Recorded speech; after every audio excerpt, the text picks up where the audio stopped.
My name's Lana, just a regular girl who ended up pouring drinks at Joe's bar downtown after high school. It wasn't anything fancy, but it paid the bills and kept me busy. That's where I first laid eyes on Daniel. It was a Thursday night, the kind where the bar was buzzing but not too packed, just how I like it. In walked this guy, Daniel, with a few of his buddies. Right off, he stuck out. Not because he was loud or anything, he was the calm kind, the kind that had an easy smile and a look in his eyes that said he knew something you didn't. He sauntered over to the bar and took a seat right in front of where I was working. "Hey," he said, flashing that grin. "What's good here, besides the view?" I shot him a look. "Beer's cold, if that's what you mean," I replied, not letting on that I caught his cheeky compliment. His laugh was genuine, and it made me smile despite myself. "I'll take one then, and whatever you recommend for yourself. Let's make it two," he added. Pouring the drinks, I couldn't help but notice the way he watched me, not in a creepy way, but like he was actually interested in what I was doing. "So, you come here often?" I joked as I handed him the beers. "First time, actually. My friend said this place has the best service in town." "Guess they were right," Daniel said, his eyes not leaving mine. We chatted more than I usually did with customers. He told me about his college days, all fancy and full of big words I didn't bother to remember. And I told him about growing up here in town, how I always thought I'd do something more but never figured out what that more was. "You're interesting, Lana," he said out of the blue. "Not like the usual crowd in here." I raised an eyebrow. "Thanks, I guess. You're not too bad yourself, for a rich boy." He laughed again, that sound that filled up the space around us. "Rich boy, huh? Trust me, having money's not all it's cracked up to be." We got interrupted then by his friends, who were ready to move on to some club or another. He stood up, tossed a 50 on the bar, way too much for 2 beers, and winked. "Maybe I'll find that right company if I come back here." And just like that, he was gone, melting into the crowd with his friends. But something about him lingered, like the echo of his laugh in my ears, making me wonder if I'd see him again. Daniel started showing up at the bar every single night after that first encounter. At first, I figured he was just like any other guy, killing time with a beer and small talk. But then, the talks got longer and a whole lot more personal. He'd settle into his usual spot, and as I wiped down the counter or restocked the shelves, he'd tell me bits and pieces about his life, his family.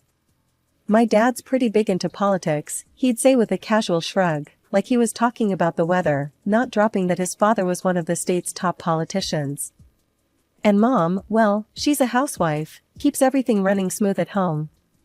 The more we talked, the more I saw past the polished surface. Sure, he had money and a name that opened doors, but there was something else, something real that I couldn't quite put my finger on. And despite my better judgment, I found myself looking forward to those evenings when he'd show up. One night, it all changed. He came in looking serious, his usual smile nowhere in sight. "Lana, I've been thinking," he started, hesitating a bit. "How about we go out tomorrow? Somewhere nice, not just here." It was sudden, but not unwelcome. "Like a date?" I asked, trying to sound cool but feeling my heart thump a little harder. "Yeah, a date," he confirmed, his smile back as if he'd won some sort of victory seeing my reaction. That date led to another and another. Before I knew it, we were seeing each other every day. Daniel talked about his life, and I shared mine. He'd laugh off the differences, saying, "Wealth's my only drawback, you know." But it wasn't just his wealth. Daniel loved the high life, parties, late nights, the kind of leisure I could hardly imagine. He brushed off my concerns with a wave. "Things will change, Lana. You'll see."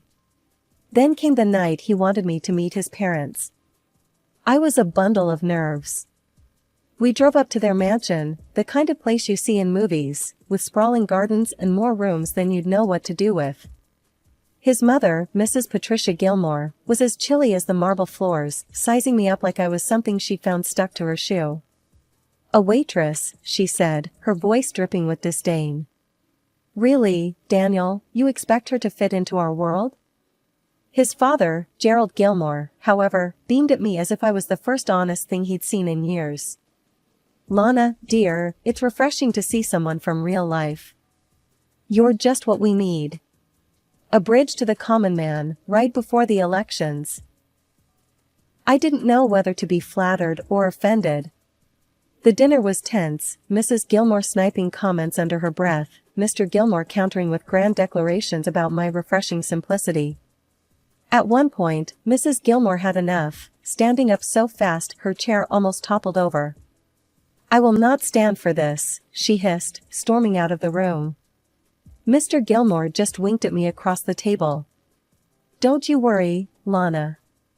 Everything will be just fine." That wink was supposed to reassure me, but it felt like I was being swept into a game I didn't know how to play. Weeks later, Daniel got down on one knee, right there in the bar where we first met, with the same cheeky grin he had that first night. "Marry me, Lana, and let's show them all how it's done," he said. And I, lost in the moment and in him, said yes. The wedding was anything but the quiet affair I'd hoped for. From the moment Daniel popped the question, his father took over the whole show. He insisted on a grand ceremony, one that would be talked about far and wide. "It'll be perfect for the campaign," he'd say with a sly grin, every time I brought up keeping things small. So, there I was, standing in a dress fancier than anything I'd ever owned, with cameras flashing in my face as I tried to keep my smile from faltering. The reporters swarmed around us, and Mr. Gilmore relished every moment, playing the gracious father-in-law to perfection. "See, folks, this is what real love looks like. Unity across different worlds," he announced to the cameras, slinging his arm around me a little too tightly. I glanced over at my parents, sitting off to the side, their expressions a mix of awe and discomfort. They weren't used to this kind of spectacle, and frankly, neither was I. Mrs. Gilmore, decked out in a dress that probably cost more than my dad's car, pasted on a smile that didn't quite reach her eyes. She leaned in during the photo op, whispering through clenched teeth, "Smile, Lana. Today, we're all family." After the spectacle, Daniel and I moved into a luxury apartment, a stark contrast to my modest childhood home. It was a wedding gift from his parents, lavish and sprawling, located in one of the city's most exclusive buildings. Daniel's nights out with his friends became more frequent, and I found myself alone in our expansive living space more often than not. His mother, Mrs. Gilmore, took it upon herself to drop by unannounced, always with a critique ready at her lips. One such afternoon, she found me trying to straighten up the mess from one of Daniel's late-night gatherings. She surveyed the room with a disdainful eye before fixing her gaze on me. "Lana, this isn't some roadside diner. You need to keep a better eye on Daniel. Look at him, he's out all the time, drinking, and it's your job to rein him in." I bristled at her words, my hands clenching the dishcloth tighter. "And what exactly do you suggest I do, Mrs. Gilmore? Chain him to a chair?" Her lips thinned into a line. "Don't be smart, Lana. You need to take control. Otherwise, you're just as much to blame." The air was tense between us, the only sounds the soft tick of the expensive clock on the wall and the distant hum of city life outside the windows. That night, when Daniel came home, I tried to talk to him about it. "Your mom thinks I'm not doing enough to keep you in line," I said, trying to keep my voice even. Daniel's reaction was immediate and heated. "You gonna listen to her? Let's not let her get between us, okay? I love you, Lana. We'll figure this out together." But as the weeks rolled on, nothing changed. Daniel's assurances felt more and more hollow, and I found myself questioning whether love was enough to bridge the chasm that seemed to be widening between us. Living the high life wasn't all it was cracked up to be, not by a long shot. I found myself constantly tidying our massive apartment, cooking meals that often went cold before Daniel got home, and hustling laundry to and from the cleaners, all while holding down my shifts at Joe's bar. Meanwhile, Daniel, with no job on his horizon, seemed content to blow through his hefty allowance on nights out with his friends. Daniel's mother, the queen of high society gossip, made sure everyone knew her twisted version of our life. According to her, I was the villain, a dumb, greedy woman who led her poor son astray with my low-class ways. It was a normal day at the bar when she decided to bring her highfalutin friends for a casual lunch. The moment they strutted in, I knew I was in for it. They perched at the bar, their noses turned up like they smelled something foul. Mrs. Gilmore waved me over with a flick of her wrist, her voice loud enough to turn a few heads. "Lana, darling, could you hurry up? We don't have all day, and we expect proper service even in this establishment." Her friends snickered, their eyes scanning the bar with barely disguised contempt. I forced a smile, taking their orders while my hands itched to dump a tray of drinks right into their laps. "Make sure the glasses are clean, dear. We wouldn't want to catch anything," one of her cronies quipped, her laughter sharp as shattered glass. "Yes, ma'am," I replied, my tone syrupy sweet. I delivered their drinks and food with a smile plastered on, though inside I felt anything but cheerful. As I passed by with another order, Mrs. Gilmore grabbed my arm, her grip tight. "You know, Lana, it's a shame you don't use your husband's money to better yourself. Maybe some classes in etiquette? Or a seminar on how to be a supportive wife?" I pulled away gently, keeping my voice steady. "I appreciate the advice, Mrs. Gilmore. I'll give it all the consideration it deserves." The bar couldn't close fast enough that day. Each comment, each condescending look from that table, added weight to the growing dread that this was my life now, scrutinized and scorned, no matter how hard I tried. Back at our apartment, the silence was a stark contrast to the chaos at the bar. Daniel was out again, the note on the fridge a weak apology for missing dinner. I was left alone with my thoughts, which were as cluttered as the untouched plates on our dining table. Meanwhile, I started paying the bills from my own tips, because Daniel's idea of budgeting was seeing how quickly he could spend his money each month. Groceries, utilities, even the damn cable bill, I covered them all. His promises to get his act together and find a job were as empty as our conversations. The election season was in full swing, and Mr. Gilmore was more eager than ever to parade me around at every possible public event. He'd introduce me with great fanfare, always emphasizing how his son had married a simple girl from the people. At rallies, dinners, and interviews, I wore my smile like a mask, nodding and playing the part of the approachable daughter-in-law. But behind the smiles and the polite applause, I was weary. The constant scrutiny, the endless small talk with people who cared more about my story as a campaign tool than as a person, it was exhausting. More than once, I found myself eyeing the exits at these events, longing for nothing more than to run out and never look back. One evening, after yet another fundraiser that had stretched on for hours, Mr. Gilmore pulled me aside, his hand gripping my shoulder a little too firmly. "Lana, I need you to keep this up.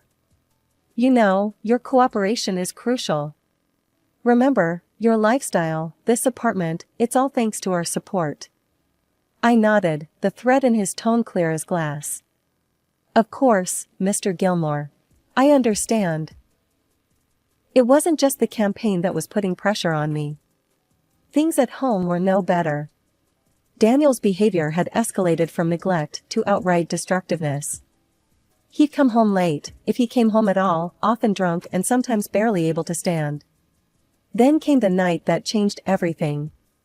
Daniel stumbled through the door well past midnight, his face ashen, eyes wild with panic. He collapsed onto the sofa, his hands shaking. "Lana, I've screwed up," he blurted out, his voice a hoarse whisper. "I owe money, a lot of money. To some really bad people. I lost it at the casino, and they're not the type to wait for their cash." My stomach twisted at his words. "How much?" "70,000, he murmured, looking away. I felt cold all over. $70,000? He nodded, miserable. "I need your help, Lana. Please, I can't ask my parents. They'd disown me." The desperation in his eyes was something I couldn't ignore. He grabbed my hands, his grip tight. "I swear, Lana, if you help me with this, I'll change. I know I've been a terrible husband, but I'll do anything to make this right. Please." Something in me broke then. Despite the anger and the disappointment, I couldn't let him face this alone. "Okay, Daniel. I'll help you. But this is it. You have to turn things around. I took out a loan the next day, $70,000 that felt like a noose around my neck. But as I handed the money over, Daniel was like a man reborn. He helped around the house, cut back on the drinking, and for a brief, fleeting moment, I let myself believe that we could actually make this work. We spent evenings together, talking about plans for the future, even daring to dream about starting a family. Daniel was attentive, helping with chores, sharing meals at the same table, things we hadn't done in years. Maybe we should think about having a kid, he suggested one night as we cleaned up after dinner. I looked at him, surprised but not unhappy at the thought. Really? You think we're ready? He smiled, pulling me close. Yeah, I do. I mean, we're getting back on track, right? A fresh start. I wanted to believe him, to believe in us. And in those moments, it was easy to imagine that everything could actually be okay, that the debts and lies were behind us. But that illusion shattered the night I came home from a double shift at the bar.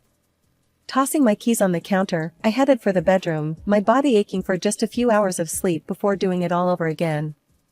But the scene I walked into snapped me wide awake. Daniel was passed out on our bed, snoring loudly, with two girls I'd never seen before curled up beside him, both just as unconscious. Bottles and glasses littered the nightstand, the stench of alcohol heavy in the air. My heart hammered against my ribcage as a cold rage settled in my gut. Without thinking, I pulled out my phone and started recording. The camera's light cut through the darkness, capturing the damning scene. I nudged Daniel awake, my voice sharp. Daniel, who are these girls? He blinked up at me, confused and still drunk, then waved a dismissive hand as if brushing away the question. They're just my girlfriends, you know? It's not a big deal. We do this sometimes when you're at work. That was it. The final betrayal. I stopped the recording, my hands trembling with a cocktail of emotions, rage, sorrow, disbelief. I stepped out of the room, dialed Mr. Gilmore, and waited for him to pick up. Lana? What's wrong? His voice was cautious, alert. Mr. Gilmore, I'm done. I just caught Daniel in our bed with two other women. I've recorded everything, and I want a divorce, I said, each word measured, heavy with finality. He was at the apartment within the hour, his face a mask of controlled fury as he glanced at the still unconscious figures in my bed. Daniel had woken up by then, looking sheepish and scared as his father berated him in hushed, vicious tones. You idiot! Look what you've done! Turning to me, Mr. Gilmore's tone softened. Lana, I'll handle this. Let's keep it quiet, for everyone's sake. What do you need? $500,000, the apartment sold and the money transferred to me, and the loan I took out for him cleared, I stated, each demand non-negotiable. Mr. Gilmore nodded slowly, calculating. Done. But you must agree to keep this quiet. Move away, start fresh somewhere else. Can you do that? Yes, I said simply. There was nothing left for me here, no reason to stay. And Lana, don't tell his mother. She'd make a scene, and we can't afford that now, not with the elections. The divorce papers came through quietly. I signed them in the dim light of dawn, alone. Mr. Gilmore kept his word. The money was in my account within days, the loan was paid off, and I was free from Daniel and his destructive whims. Settling into my new life in another city felt like breathing fresh air after being submerged underwater for too long. The day I moved into my new apartment in a peaceful neighborhood, I knew I had made the right decision. It was smaller than the luxurious prison I'd left behind, but it was all mine. The first thing I did after unpacking was block every number associated with my old life. Every ring was a potential drag back into that mess, and I wasn't about to let that happen. Then, I went out and bought myself a car. Nothing too fancy, but sleek and new, something just for me. A few days later, I landed a job as an administrator at a local restaurant. It was a step up from waitressing, with regular hours and no late nights. The owner, a wiry woman named Carla, with a sharp tongue and a no-nonsense attitude, took me under her wing. You new to town? Carla asked on my first day, eyeing me with a mixture of curiosity and caution. "Yeah, just moved in," I replied, keeping my past tucked away like the folded boxes in my closet. Carla nodded, as if approving my concise answer. "Well, here's your desk, and here are your responsibilities. You keep things running smooth, and we'll get along just fine." "I appreciate it, Carla. I won't let you down," I promised, eager to prove my worth in this new role. The job was busy, filled with the usual chaos of restaurant life, but I thrived on the structure it brought to my days. I was making my own money, controlling my own fate. It felt good, honest and real. Encouraged by Carla's blunt but fair management style, I decided to enroll in the local college. I wanted more than just to escape my past, I wanted to build something lasting. Night classes in business management seemed like the right path, and stepping into the classroom, I felt a surge of pride. I was doing this for me, no one else. One evening, as I was locking up the restaurant, Carla stopped by my desk. "Heard you're hitting the books at night. That's good. Keep that brain working." I smiled, grateful for her recognition. "Trying to. Figured it's never too late to start fresh, right?" "Damn right," Carla said with a nod. "You ever need help, you let me know. I know a thing or two about keeping a business above water." Life settled into a comfortable rhythm. Work, study, and the quiet solitude of my apartment. I relished the normalcy, the mundane moments that I used to take for granted. It was during one of these quiet nights, sitting on my balcony with a cup of tea, that I realized just how much I had changed. The city lights sparkled in the distance, each one a reminder of where I'd been and where I was heading. 2 years had slipped by since I cut all ties with my old life and started anew. I was sitting in my living room, cozy and warm, a book forgotten on my lap, when my phone rang. The number was unfamiliar, and hesitating for a split second, I answered. "Lana, this is Patricia Gilmore." The voice came through, high-pitched and frantic. "Daniel is in trouble because of your negligence." I was taken aback. "Mrs. Gilmore, slow down. What are you talking about? What trouble?" She was nearly breathless with agitation. "An unknown friend of Daniel called me. He said Daniel got into a fight with a policeman in a bar.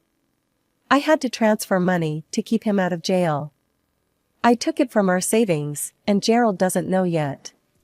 "Why weren't you there for him?" "Mrs. Gilmore, listen to me very carefully," I said, my voice calm and clear. "Daniel and I have been divorced for 2 years. I haven't seen or spoken to him since."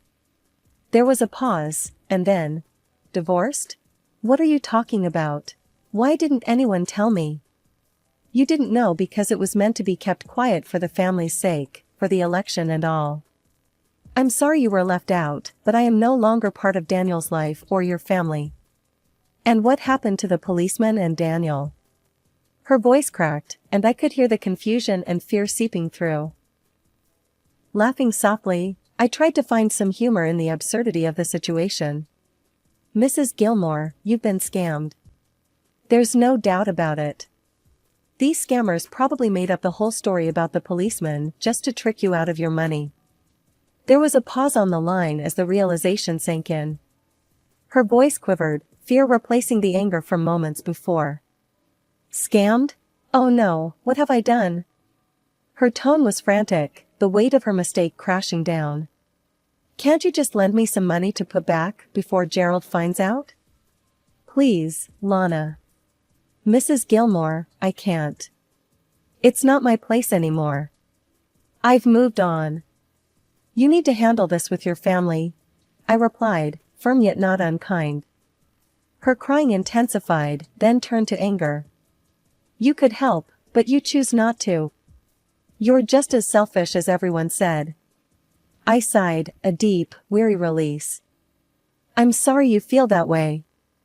I truly hope you sort this out, but I must go now." I hung up before she could reply, her sobs echoing in my ear even after the line went dead. Looking around my peaceful apartment, the stark contrast between my current life and the chaos of the past made me shudder. I picked up my phone again, this time navigating through the settings to block yet another number. As I set the phone down, a sense of finality washed over me. I was truly free now, no longer entangled in the web of deception and greed that had once defined my life.